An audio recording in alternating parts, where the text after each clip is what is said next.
Matahari diperkirakan terbentuk pada 4,6 miliar tahun lalu. Kepadatan massa matahari adalah 1,41 berbanding massa air. Volume matahari 1.306.000 kali volume bumi. Bobotnya diperkirakan 333.420 kali bobot bumi.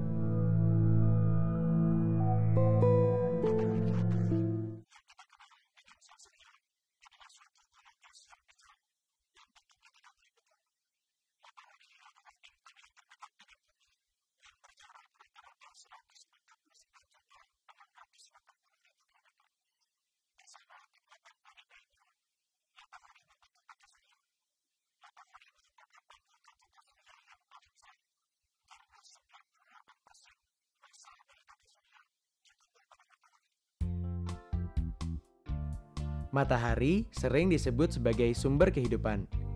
Tentu ada banyak alasannya. Energi pancaran matahari telah membuat bumi tetap hangat bagi kehidupan, membuat udara dan air di bumi bersirkulasi, tumbuhan bisa berfotosintesis, dan banyak lagi fungsi dari matahari untuk kehidupan bumi.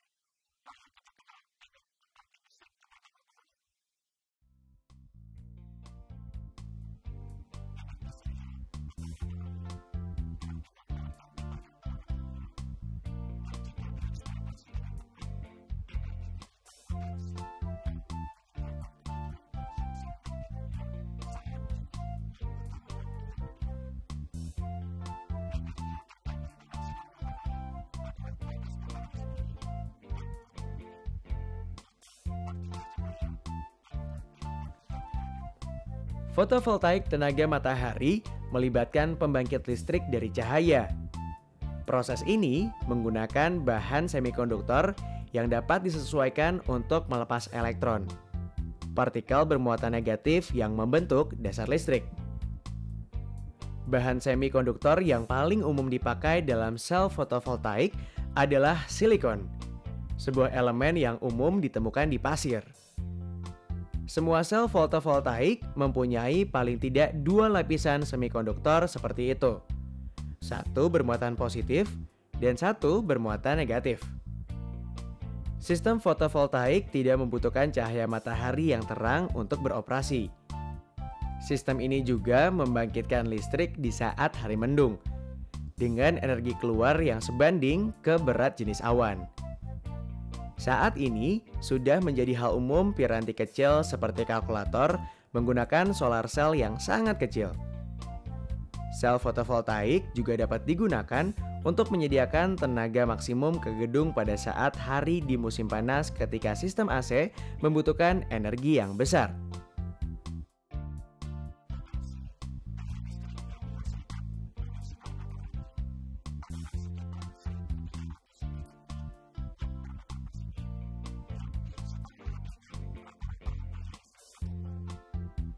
Sumber energi ini merupakan suatu pembangkit tenaga termonuklir yang di dalamnya terjadi proses fusi nuklir yang mengubah hidrogen menjadi helium. Energi yang dipancarkan oleh setiap meter persegi permukaan matahari adalah 65.000 kilowatt.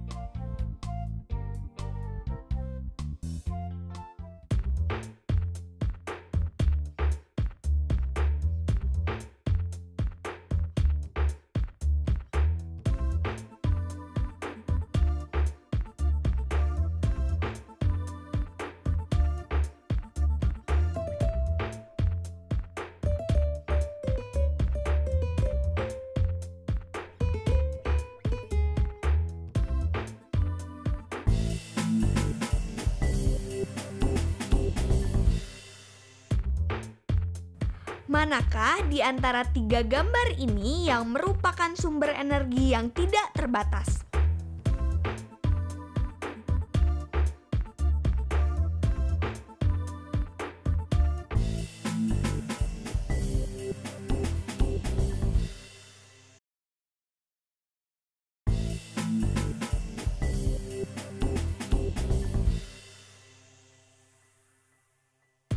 Manakah di antara tiga gambar ini yang merupakan sumber energi yang tidak terbatas?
Untuk instalasi listrik tenaga surya sebagai pembangkit listrik, diperlukan komponen sebagai berikut.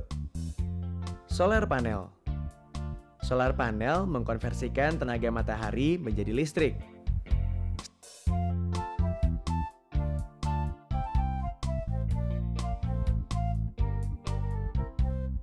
Solar cell yang disinari matahari membuat foton yang menghasilkan arus listrik.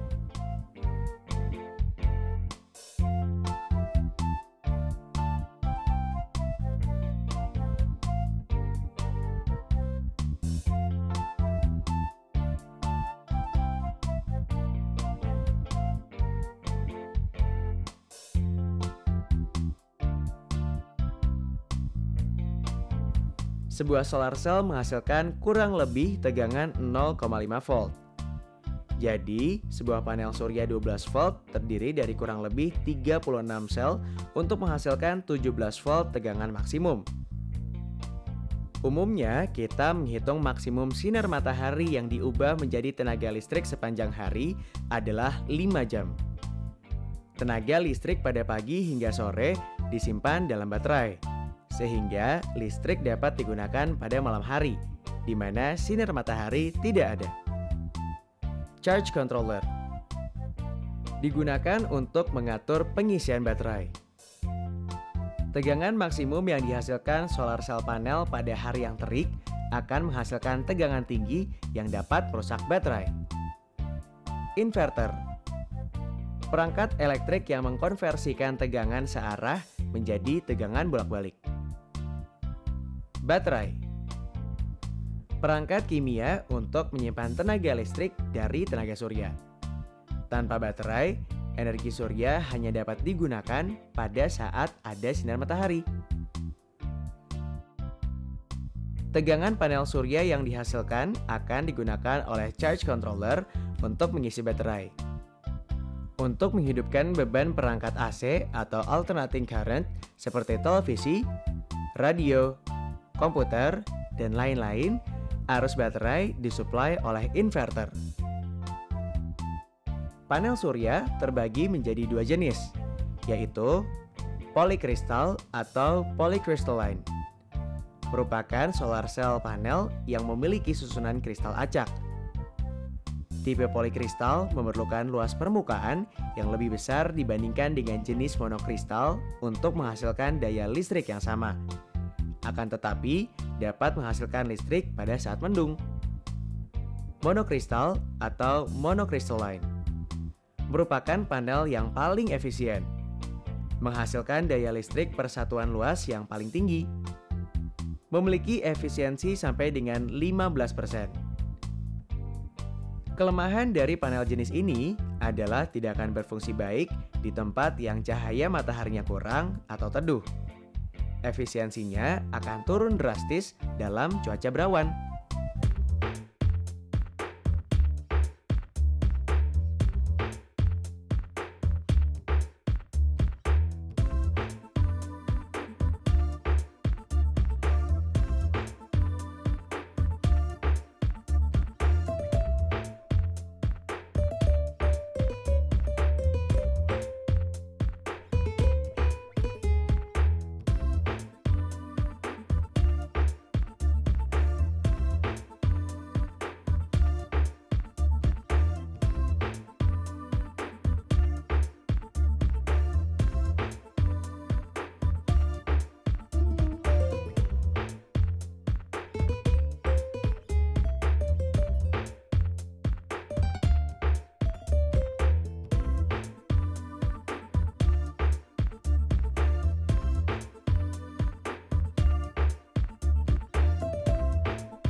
Manakah di antara 3 gambar komponen PLT matahari ini yang berfungsi mengubah sinar matahari menjadi tenaga listrik?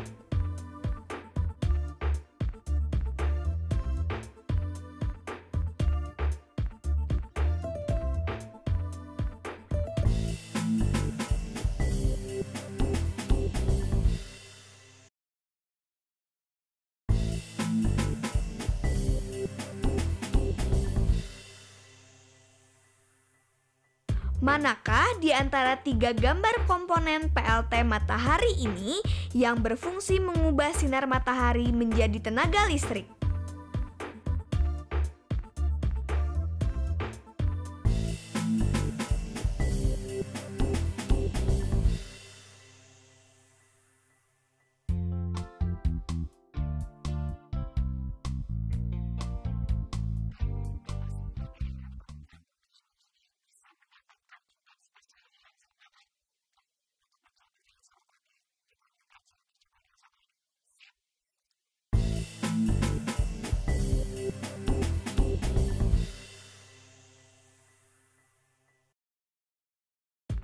Kali ini kita akan mengadakan eksperimen mengukur konsentrasi cahaya matahari.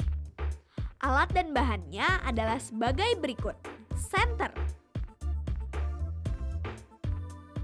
penggaris, kertas dengan ukuran kotak 0,5 cm. Dan yang terakhir adalah spidol. Cara kerja: di atas meja, tempelkan salah satu ujung penggaris ke senter sehingga ujung yang satunya berjarak 10 cm dari lampu senter. Nyalakan senter. Gambarlah lingkaran yang terbentuk dari senter.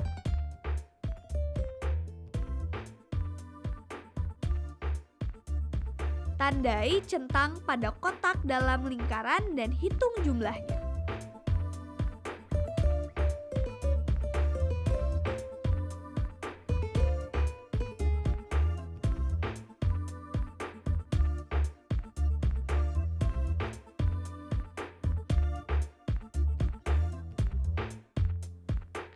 Hasil perhitungan sebagai berikut.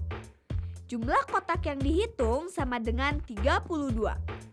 Luas tiap kotak sama dengan panjang dikali lebar, sama dengan 0,5 cm dikalikan 0,5 cm sama dengan 0,25 cm. Luas lingkaran yang terkena cahaya sama dengan perkiraan banyak kotak dikali luas setiap kotak. 32 dikali 0,25 sama dengan 8.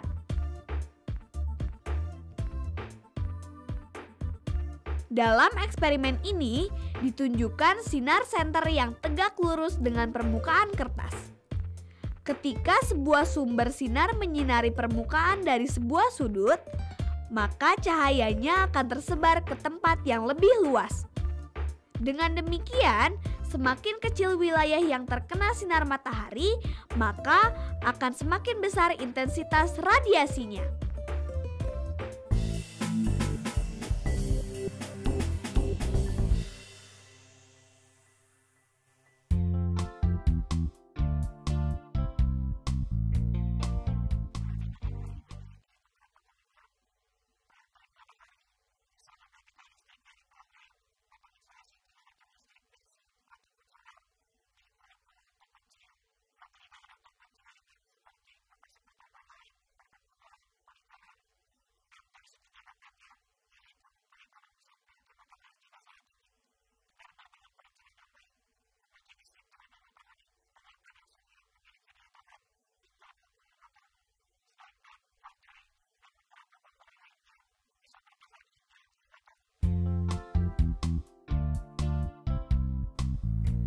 Kelebihan-kelebihan dari PLT matahari lainnya yaitu energi yang terbarukan atau tidak pernah habis dan ramah lingkungan. Panel sel surya berumur panjang dan cocok untuk investasi jangka panjang. Sangat cocok untuk daerah tropis seperti Indonesia. Teknologinya tidak rumit dan tidak memerlukan perawatan khusus. Bisa dipindah-pindah sehingga sangat fleksibel, digunakan untuk tempat berpindah-pindah.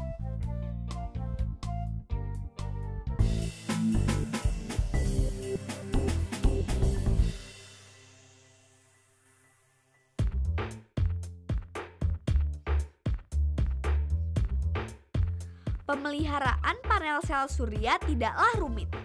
Cukup dengan 2 langkah mudah. Panel sel surya akan berfungsi dengan optimal. 2 langkah tersebut adalah: pertama, bersihkan panel secara berkala agar tidak mengurangi penyerapan intensitas matahari.